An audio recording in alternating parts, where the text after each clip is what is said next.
So I'm just wondering if, Karen, would you mind saying a little bit about what was going on while you were sitting down there? Well, I started saying all the things, you know, no you don't, everybody's going to be jealous of you, you have to feel guilty. And then all of a sudden it was like, well, wait a minute.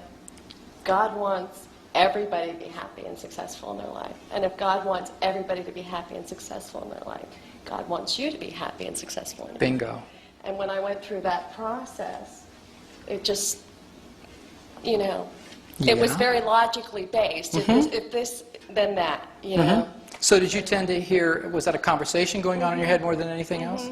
But then as soon as I realized that, I felt like just kind of like a lifting, like a happiness type of thing. Well, I think that I deserve happiness, and success might have something to do with the feeling getting to come in for a change. She went from the scream to the ecstasy pretty quickly right there. Thank you very much. Enjoy the change. Okay. Yeah. Thank you for volunteering.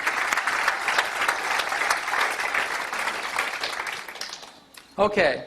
So, what'd that take? Maybe 5 minutes while I was trying to keep you distracted, so she had some, I mean, consider the circumstances. This is the worst possible place, you know, on a stage with people in an audience doing belief change work, and it works anyway. Imagine if you had the privacy of your own home and one other person to work with and you didn't have an audience the whole time. How simple things are. It's just been remarkable, my experience in the change work. When this work came in, and I say came in because I didn't sit down and analytically develop PSYCH-K. It really was one of those born out of a moment of terrible frustration with graduate school training and other things I tried. All of a sudden, entire patterns of change were just downloaded in my computer. I went in my house literally and typed the information into a computer and said, okay, that's interesting. I wonder what that's about. And then I just read off the sheets and learned to work that way. It was very interesting. And this was 14 years ago.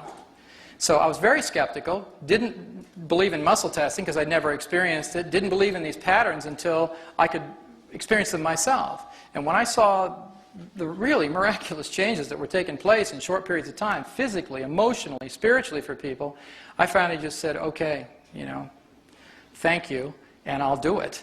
So it's, you find your path and you stay with it because it works. And it's my joy to get to share this information with you. It's like Bruce and I bond because he's bumping the envelope of biology. I'm doing the same with psychology. We've been looking in the wrong place for the changes for a lot of years, and it's time to wake up and do it completely differently. So thank you for your kind attention, and if you have an interest in learning more about the work, Doug's going to tell you about our workshops on the weekend. Are there any questions before I close? Anything that pressing and you need to know other than you need to go? Okay. One last thought. Okay. Is this something you can teach yourself to do?